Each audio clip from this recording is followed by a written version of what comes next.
Jai. I am Pranjal, a Balbharti student studying in class 7. We next have a drama called Brahma and Kshatriya. This drama depicts the story of the duo Chandragupta Maurya and Chanakya in ancient India. Chandragupta was the founder of the Mauryan Empire of Magadha in modern-day Bihar. Chandragupta was assisted by his guru Chanakya, who later became his trusted advisor. Chanakya, a Brahmin advising Chandragupta, the Kshatriya represent the Brahma and Kshatriya, showcasing the interconnected roles of priesthood and nobility, essential for the creation and sustenance of life.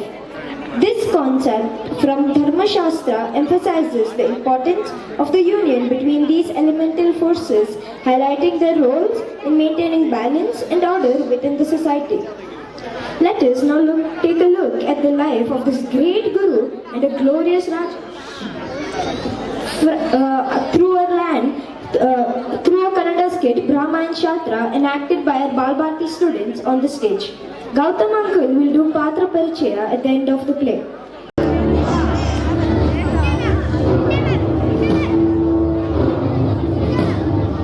Seleucus, ಈ ಭೂಮಿಯಲ್ಲಿ ದೇವರುಗಳು ನಮ್ಮನ್ನು ಬಹಳವಾಗಿ ಪರೀಕ್ಷಿಸಿದ್ದಾರೆ. ಪರ್ಷ್ಯವನ್ನು ಗೆದ್ದ ನಂತರ ಅಜೇಯ Macedonian Arasu Alexander ಆದ ನಾನು ನನ್ನ ದೃಷ್ಟಿಯನ್ನು ಭಾರತದ ಸಮೃದ್ಧ ಭೂಮಿಯ ಕಡೆ ಹರಿಸಿದ್ದೇನು. ಅನಂತ ಗೆಲುವಿಗೆ ಸಾಕ್ಷಿಯಾಗಿದ್ದ ನನ್ನ ಮಹಾ ಸಾಮ್ರಾಜ್ಯದ ಪರಿಧಿಯನ್ನು ವಿಸ್ತರಿಸಲು ನಿರ್ಧರಿಸಿದ್ದೇನು. ಹಿಂದೂ ಕುಶ್ ಪರ್ವತಗಳನ್ನು ದಾಟಿ ಭಾರತದ ಗಡಿಗೆ ತಲುಪಿದ್ದೇನೆ. ಆದರೆ ನಮ್ಮ ಸೈನಿಕರು ಮುಂದೆ ಸಾಗಲು ನಿರಾಕರಿಸುತ್ತಿದ್ದಾರೆ. ಮಹಾರಾಜ, ಸೈನಿಕರು ನಿಮ್ಮನ್ನು ಮರುಭೂಮಿ, ಪರ್ವತ, ನದಿ ಇವುಗಳ ಮೂಲಕ ಅನುಸರಿಸಿದ್ದಾರೆ. ಅವರ ಶರೀರಗಳು ಇನ್ನೂ ಶಕ್ತಿಯುಕ್ತವಾಗಿರಬಹುದು, ಆದರೆ ಮನೆಯವರನ್ನು, ಸ್ವಂತ ಊರನ್ನು ಬಿಟ್ಟು ಎಷ್ಟೋ ಸಮಯ ಕಳೆದಿದೆ. ಹಾಗಾಗಿ ಮಾನಸಿಕವಾಗಿ ದುರ್ಬಲರಾಗಿದ್ದಾರೆ. ಇಡೀ ಭಾರತವನ್ನು ಆಕ್ರಮಿಸುವ ಕನಸು ಕನಸಾಗಿಯೇ ಉಳಿಯುವುದೇ? ಹಾಗಾದರೆ ಈ ಭೂಮಿಯನ್ನು ಮಣಿಸಲು ಸಾಧ್ಯವಿಲ್ಲವೇ? ಭಾರತವು ಜ್ಞಾನ, ಶಕ್ತಿ ಮತ್ತು ವೈವಿಧ್ಯತೆಯ ಭೂಮಿ.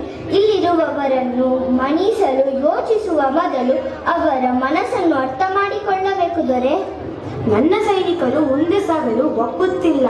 ಈ ಜವಾಬ್ದಾರಿಯನ್ನು ನಿನಗೆ ವಹಿಸುತ್ತೇನೆ. ಜಾಣ್ಮೆಯಿಂದ ಮುಂದಿನ ಹೆಜ್ಜೆ ಇಡು.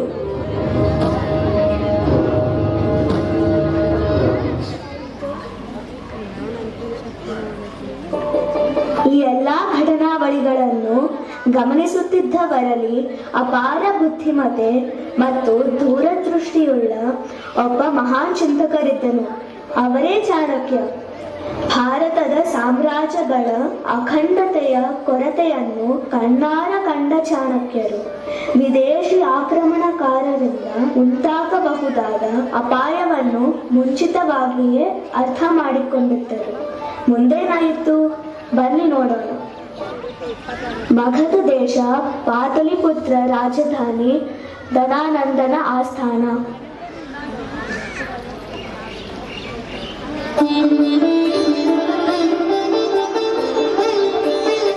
ಮಹಾಸ್ವಾಮಿ, ಒಬ್ಬ ಬ್ರಾಹ್ಮಣ ನಿಮ್ಮನ್ನು ಕೂಡಲೇ ಭೇಟಿಯಾಗಬೇಕೆಂದು ಬಂದಿದ್ದಾರೆ. ಅವರ ಹೆಸರು ಚಾಣಕ್ಯ. ಒಬ್ಬ ದರಿದ್ರ ಬ್ರಾಹ್ಮಣ. ಬೆಳ್ಳಿ ಇಲ್ಲ, ಸೇನೆ ಇಲ್ಲ, ಅಧಿಕಾರವಿಲ್ಲ. ಯಾರು ನೀವು? ಓಹೋ, ಚಾಣಕ್ಯರೇ, ಹೇಳಿ, ಏನಾಗಬೇಕು? ಮಹಾರಾಜ ಧನಾನಂದ, ನಾನು ಬಹಳ ಗಂಭೀರ ವಿಚಾರವೊಂದನ್ನು ನಿವೇದಿಸಲು ಬಂದಿದ್ದೇನೆ. ನಿಮಗೆ ತಿಳಿದಿರುವಂತೆ ವಿದೇಶಿ ಆಕ್ರಮಣಕಾರ ಅಲೆಕ್ಸಾಂಡರ್ ಗಡಿ ದಾಟಿ ಭಾರತಕ್ಕೆ ತಲುಪಿದ್ದಾನೆ. ಅವನೇ ನೇಮಿಸಿರುವ ಸೆಲ್ಯೂಕಸ್ ದಾಳಿ ನಡೆಸಲು ಹೊಂಚು ಹಾಕುತ್ತಿರುತ್ತಾನೆ. ಅವರ ಸೇನೆ ಅಜೇಯ. ನಾವು ಒಗ್ಗೂಡದೆ ಹೋದರೆ ಈ ಭೂಮಿಯನ್ನು ರಕ್ಷಿಸಲು ಸಾಧ್ಯವಿಲ್ಲ. ಭಾರತವನ್ನು ರಕ್ಷಿಸಲು ನಿಮ್ಮ ಸಹಾಯ ಬೇಕು. ಭಾರತವನ್ನು ರಕ್ಷಿಸಲು ಸಹಾಯ ಬೇಕೆ? ಇತರ ಸಾಮ್ರಾಜ್ಯಗಳ ಚಿಂತೆ ನಮಗೇಕೆ? ಮಗಧವು ಬಲಿಷ್ಠವು, ಶ್ರೀಮಂತವು ಮತ್ತು ಸುರಕ್ಷಿತವಾಗಿದೆ. ನಾವೇಕೆ ಸುಮ್ಮನೆ ಚಿಂತೆ ಮಾಡಿಕೊಳ್ಳಬೇಕು? ಮಹಾರಾಜ, ಇದು ಕೇವಲ ನಿಮ್ಮ ರಾಜ್ಯದ ವಿಚಾರವಲ್ಲ. ಇದು ನಮ್ಮ ಭಾರತದ ಸ್ವಾತಂತ್ರ್ಯ, ಸಂಸ್ಕೃತಿ ಮತ್ತು ಪ್ರಜಾಪ್ರಭುತ್ವವನ್ನು ರಕ್ಷಿಸಲು ಧರ್ಮದ ಕರೆಯಾಗಿದೆ. ಸಾಕು ನಿಲ್ಲಿಸು. ನೀನು ನನಗೆ ಧರ್ಮದ ಬೋಧನೆ ನೀಡುತ್ತೀಯಾ? ಬ್ರಾಹ್ಮಣನಾದ ನೀನು ಅರಮನೆಯಲ್ಲಿ ಇಂಥ ರಾಜನನ್ನು ಪ್ರಶ್ನಿಸುತ್ತೀಯಾ? ಕಾವಲುಗಾರರೇ, ಈ ಬುದ್ಧಿವಂತನನ್ನು ಹೊರಗೆ ಹಾಕಿ.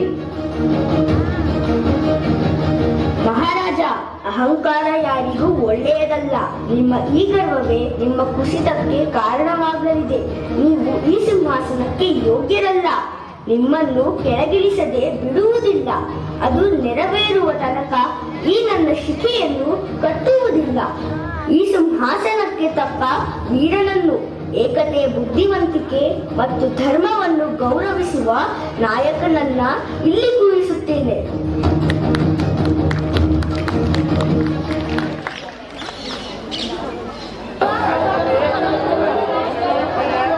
ಪಾಟಲಿಪುತ್ರದ ರಾಜಬೀದಿಯಲ್ಲಿ ಸೈನಿಕರು ಕೆಲವು ಪ್ರಜೆಗಳನ್ನು ಹೊಡೆಯುತ್ತಿದ್ದಾರೆ. ಹೇ ಮುದುಕ, ನಿನ್ನ ತೆರಿಗೆ ಅವಧಿ ಮೀರಿ ಹೋಗಿದೆ. ಎಷ್ಟು ಧೈರ್ಯ ನಿನಗೆ? ರಾಜನ ಆಜ್ಞೆ ಮೀರ್ತೀಯಾ? ತೆರಿಗೆ ಈಗಲೇ ಪಾವತಿಸದಿದ್ದರೆ ನಿನ್ನ ಅಂಗಡಿಗೆ ಬೆಂಕಿ ಹಚ್ಚಿ ಸುಟ್ಟು ಭಸ್ಮ ಮಾಡುತ್ತೇವೆ. ಎಂತ ಬದುಕಿದು! ನಮ್ಮ ಮಹಾರಾಜರು ರಾಕ್ಷಸರಾಗಿದ್ದಾರೆ.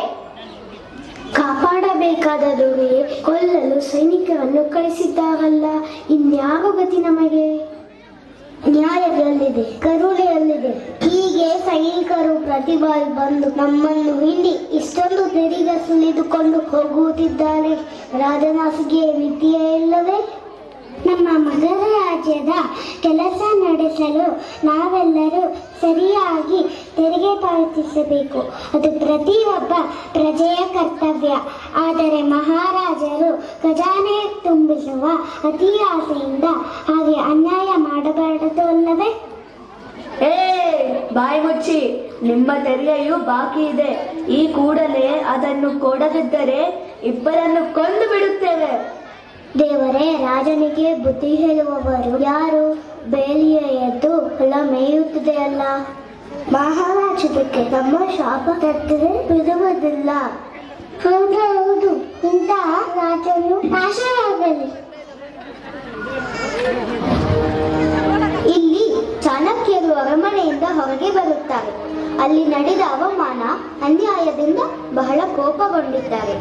ಹೀಗೆ ನಡೆಯುತ್ತಾ ಪೇಟೆಯಿಂದ ಹಳ್ಳಿಯೊಂದರ ಮೂಲಕ 4 ಹುಡುಗರು ವಿಶೇಷವಾಗಿ ಆಟ ಆಡುತ್ತಿರುವುದನ್ನು ಗಮನಿಸುತ್ತಾರೆ. ಈ ಮಕ್ಕಳು ಬಹಳ ವಿಶೇಷವಾಗಿ ಆಡುತ್ತಿದ್ದಾರಲ್ಲ. ಅವರಲ್ಲಿ ಒಬ್ಬನು ರಾಜನಂತೆ ಟಿವಿಯಿಂದ ಕುಳಿತು ಏನೋ ಸಮಾಲೋಚನೆ ನಡೆಸುತ್ತಿರುವಂತೆ ಕಾಣುತ್ತದೆ. ಸ್ವಲ್ಪ ಕೇಳಿಸಿಕೊಳ್ಳೋಣ. ಮಹಾರಾಜರೇ, ಮಗಧ ರಾಜ್ಯದ ಬೀದಿ ಬೀದಿಗಳಲ್ಲಿ ನಮ್ಮ ನೂತನ ಪ್ರಭುಗಳು ನೀವು ಎಂದು ಡಂಗೂರ ಸಾರಿಸಿ ಬಿಡೋಣವೇ? ಹಾಗೇ ಆಗಲಿ ಮಂತ್ರಿಗಳೇ. ನಮ್ಮ ಅರಮನೆ ಬಾಗಿಲು ನಮ್ಮೆಲ್ಲಾ ಪ್ರಜೆಗಳಿಗೆ ಸದಾ ತೆರೆದಿರುತ್ತದೆ. ಅದನ್ನು ಸಾರಿ ಬಿಡಿ. ಹಾಗೇ ಆಗಲಿ ಪ್ರಭು. ಸ್ವಾಮಿ, ಕಳ್ಳತನದ ತಪ್ಪಿಗೆ ಇವನನ್ನು ನಮ್ಮ ಸೈನಿಕರು ಹಿಡಿದು ತಂದಿದ್ದಾರೆ. ಏನು ಶಿಕ್ಷೆ ಕೊಡಬೇಕು ಎಂದು ನೀವು ನಿರ್ಧರಿಸಬೇಕು. ಏನಪ್ಪ, ಕಳ್ಳತನ ಮಾಡಿ ಶಿಕ್ಷೆಗೆ ಗುರಿಯಾಗಿದ್ದೀಯಾ? ಹೇಳು, ಏಕೆಲ್ಲಿಗೆ ಮಾಡಿದ್ದೆ? ಸ್ವಾಮಿ, ಬಹಳ ಹಸಿವಿನಿಂದ ಪ್ರಾಣವೇ ಹೋಗುವಂತಾಯಿತು. ಹಾಗಾಗಿ ಅಂಗಡಿಯವನ ಕಣ್ಣು ತಪ್ಪಿಸಿ ಸ್ವಲ್ಪ ಹಣ್ಣುಗಳನ್ನು ಕದ್ದು ತಿಂದು ಬಿಟ್ಟೆ. ಹೌದು, ನಾನು ಮಾಡಿದ್ದು ತಪ್ಪೆ. ಆದರೆ ದಯವಿಟ್ಟು ನನ್ನನ್ನು ಕ್ಷಮಿಸಿ ಸ್ವಾಮಿ. ಕ್ಷಮೆ? ತಪ್ಪನ್ನು ಒಪ್ಪಿಕೊಂಡು ಕ್ಷಮೆ ಕೇಳುತ್ತೀಯ? ಮಾಡಿದ ತಪ್ಪಿಗೆ ಶಿಕ್ಷೆ ಆಗಲೇಬೇಕು. ಮಹಾರಾಜರೇ, ಇವನಿಗೆ 10 ಚಡಿ ಏಟಿನ ಶಿಕ್ಷೆ ವಿಧಿಸೋಣವೇ? ಮಂತ್ರಿಗಳೇ, 10 ಚಡೆಟ್ಟಿನಲ್ಲಿಗೆ ನನಗೂ ಪಾಲಿದೆ. ನಮ್ಮ ರಾಜ್ಯದಲ್ಲಿ ಪ್ರಜೆಗಳು ಹೊಟ್ಟೆಗೆಲ್ಲದೆ ಕಳ್ಳತನ ಮಾಡುತ್ತಿರುವರು ಎಂದರೆ ರಾಜನಾದ ನಾನೇ ಆಡಳಿತವನ್ನು ಸರಿಯಾಗಿ ನಡೆಸುತ್ತಿಲ್ಲ ಎಂದರ್ಥ ಅಲ್ಲವೇ? ಕಳ್ಳತನ ಮಾಡಿದ್ದಕ್ಕೆ ಅವನಿಗೆ ಮತ್ತು ಅದಕ್ಕೆ ಕಾರಣನಾದ ನನಗೂ ಶಿಕ್ಷೆಯಾಗಬೇಕು. ಶಬ್ಬಾಷ್! ಎಂತಹ ನ್ಯಾಯಯುಕ್ತವಾದ ಮಾತು. ನ್ಯಾಯ ಮತ್ತು ಕರುಣೆ ಎರಡೂ ಸಮವಾಗಿದೆ ನಿನ್ನ ಮಾತಿನಲ್ಲಿ. ಯಾರಪ್ಪ ನೀನು? ಗುರುಗಳೇ, ನನ್ನ ಹೆಸರು ಚಂದ್ರಗುಪ್ತ. ನಾನು ಸಾಧಾರಣ ದನ ಕಾಯುವ ಹುಡುಗ. ಆದರೆ ರಾಜನಾದವನು ಹೇಗಿರಬೇಕು ಎನ್ನುವ ಕಲ್ಪನೆ ಏನೂ ಇದೆ. ನಿಮ್ಮ ಮನೆಯಲ್ಲಿ ನಿನ್ನ ತಂದೆ ತಾಯಿಯನ್ನು ನಾನು ನೋಡಬೇಕು. ಹೋಗೋಣ ಬಾ.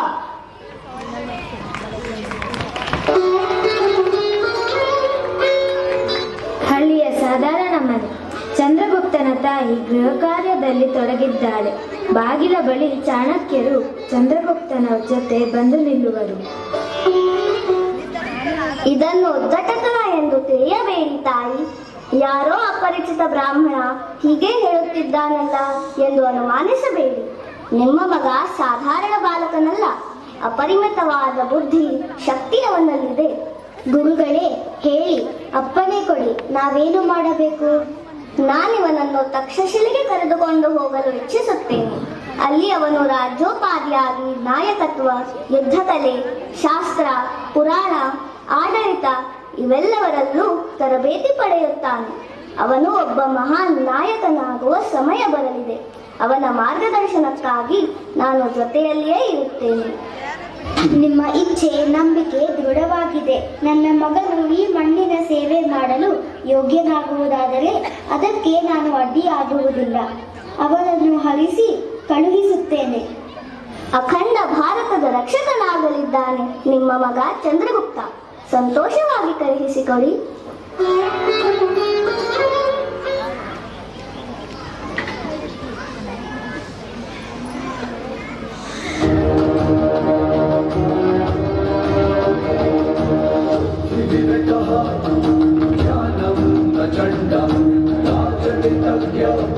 विचारे अखंडम गुणनिधानम चतुरम वदये मंत्रणाच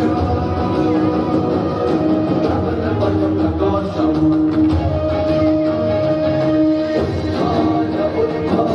उत्कार अनुभव सदा सर्वदा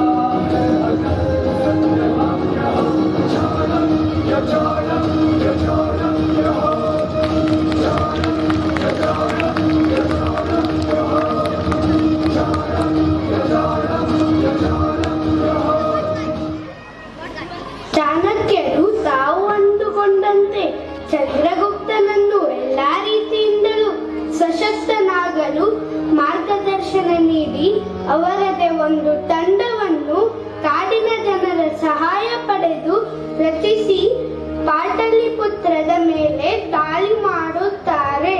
ಇದೇ ಮೊದಲ ಪಾಟಲಿಪುತ್ರದ ಯುದ್ಧ.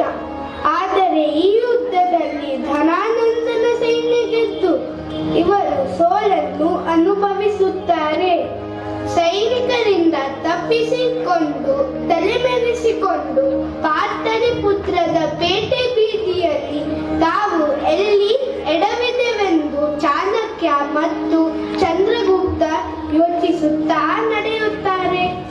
ಅಲ್ಲೇ ಇದ್ದ ಒಂದು ಮನೆಯ ಕಿಟಕಿಯ ಬಳಿ, ಮಗು ಬಾ, ಊಟ ಮಾಡು, ಬಡಿಸಿದ್ದೇನೆ.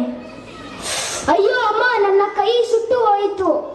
ಮಗು, ಬಿಸಿಯಾದ ಊಟವನ್ನು ಒಂದು ಬದಿಯಿಂದ ತಿನ್ನಲು ಶುರು ಮಾಡಬೇಕಲ್ಲವೇ? ನೀನು ಸರಿ, ಆ ಚಂದ್ರಗುಪ್ತನ ಹಾಗೆಯೇ ಒಂದೇ ಸಾರಿ ರಾಜಧಾನಿಗೆ ಲಗ್ಗೆ ಇಟ್ಟರೆ ಕೈ ಸುಡದೆ ಮತ್ತೇನಾಗುತ್ತದೆ? ಮಧ್ಯದಲ್ಲಿ ಹೆಚ್ಚು ಬಿಸಿ, ಬದಿಯಿಂದ ತಿನ್ನುತ್ತೇನೆ. ತಾಯಿಯ ಮಾತಿನಿಂದ ನಮ್ಮ ತಪ್ಪು ನಮಗೆ ಸ್ಪಷ್ಟವಾಯಿತು.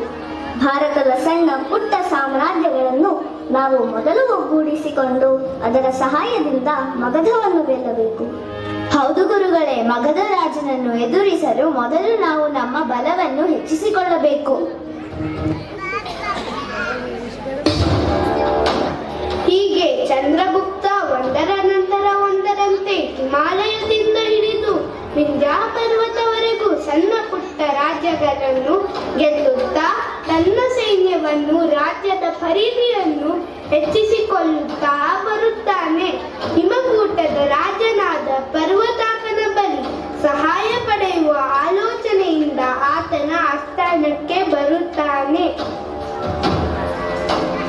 ಹೇಳಿ ಗುರುಗಳೇ, ನಿಮ್ಮ ಮಾರ್ಗದರ್ಶನದಲ್ಲಿ ಚಂದ್ರಗುಪ್ತ ಯುದ್ಧವನ್ನು ಮಾಡಿ ಒಬ್ಬ ಶಕ್ತಿವಂತ ದೊರೆಯಾಗಿದ್ದಾನೆ. ನನ್ನಿಂದ ಏನಾಗಬೇಕು ನಿಮಗೆ? ಮಗಧ ದೇಶದ ಧನಾನಂದ ನಿಮ್ಮ ಶತ್ರು ಎಂದು ನಮಗೆ ತಿಳಿದಿದೆ. ಅವನು ನಮ್ಮ ಶತ್ರುವೂ ಹೌದು. ನಮ್ಮ ಶತ್ರು ಒಬ್ಬನೇ ಆದರೆ ನಾವು ಮಿತ್ರರು ಅಲ್ಲವೇ? ನಿಮ್ಮ ಮಿತ್ರನಾಗಿ ನಿಮ್ಮ ಸಹಾಯ ಕೇಳಲು ಬಂದಿದ್ದೇನೆ. ಅಪಾರ ಸೈನ್ಯ ಶಕ್ತಿ ಇರುವವರು ನೀವು. ನಾವು ಒಂದಾಗಿ ಪಾಟಲಿಪುತ್ರಕ್ಕೆ ಲಗ್ಗೆ ಇಟ್ಟು ಆ ಧನಾನಂದನನ್ನು ಸೋಲಿಸೋಣ. ಒಳ್ಳೆಯ ಸಂಚಯ ಮಾಡಿದ್ದೀರಿ. ನಾನು ನಿಮ್ಮ ಜೊತೆಗಿದ್ದೇನೆ. ನಮ್ಮ ಅಖಂಡ ಭಾರತದ ಕನಸು ನನಸಾಗುವ ಗಳಿಗೆ ಸನಿಹವಾಗುತ್ತಿದೆ. ಪಾಟಲಿಪುತ್ರದ ಎರಡನೇ ಯುದ್ಧ.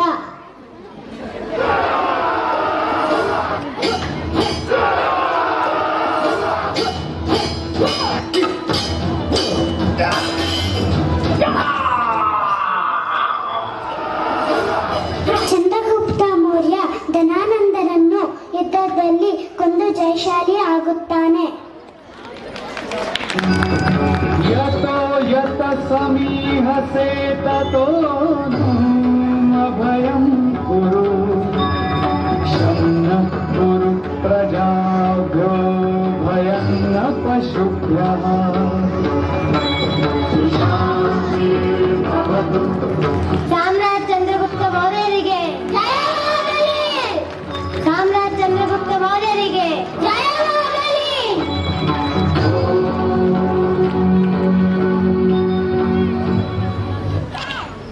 ಚಂದ್ರಗುಪ್ತ ನೆನಪಿರಲಿ, ಒಂದು ಸಾಮ್ರಾಜ್ಯದ ನಿಜವಾದ ಶಕ್ತಿ ನ್ಯಾಯಯುತ ಆಡಳಿತ ಮತ್ತು ಪ್ರಜೆಗಳ ಕಲ್ಯಾಣದಲ್ಲಿದೆ. ಅದಕ್ಕೆ ತಕ್ಕಂತೆ ನೀನು ನಡೆದುಕೊಳ್ಳಬೇಕು.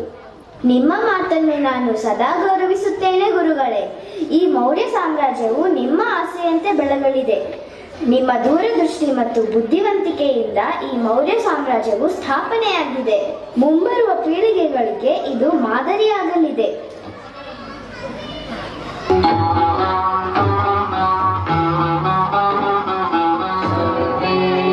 ಸುಖಿನಃ ಸಂತು ಸರ್ವೇ ಸಂತು ನಿರಾಮಯಾಃ ಸರ್ವೇ ಭದ್ರಾಣಿ ಪಶ್ಯಂತು ಮಾ ಕಶ್ಚಿತ್ ದುಃಖಭಾಗ್ ಭವೇತ್.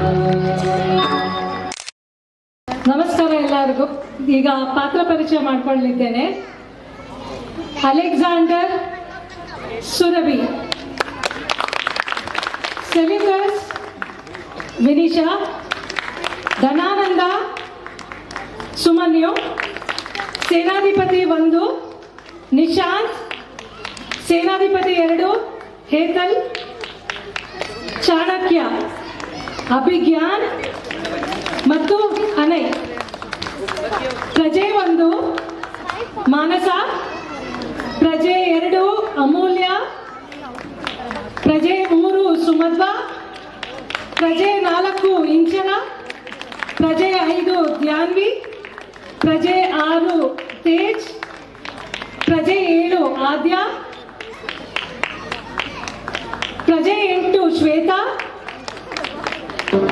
N Chandragupta Varun, minister 1 Disha, minister 2 Sushant, friend Anushree, minister 3 Shravan, Chandragupta mother Veeksha, older Chandragupta Maurya Aishwarya, son 1 ಮಗ 1 ಕುಶಾಲ್, ಮಗ 2 ಸುಧನ್ವಾ, ತಾಯಿ Tanushree, ಪರ್ವತಕ Lohith, ನರೇಟರ್ಸ್ ಏತಲ್, Veeksha, Vignesh, Inchara. Script by Shalini ji.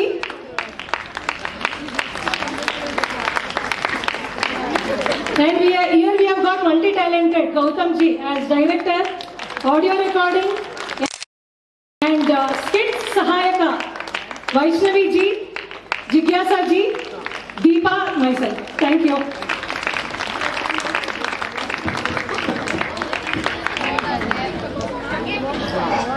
ಇನ್ನೊಮ್ಮೆ ಎಲ್ಲರಿಗೂ ಜೋರಾಗಿ ಚಪ್ಪಾಳೆ.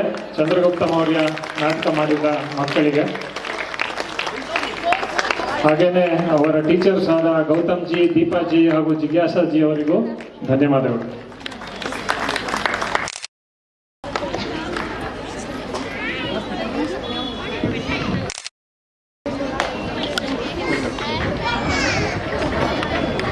ಓಕೆ, ಮುಂದಿನ ಕಾರ್ಯಕ್ರಮ ಹೋಗೋಕ್ಕಿಂತ ಮುಂಚೆ ಇನ್ನೊಂದು ಕ್ವಿಜ್ ಇದೆ. ಇದು ಕುಂಭಮೇಳ ಬಗ್ಗೆ. ಮೊನ್ನೆ ಕುಂಭಮೇಳ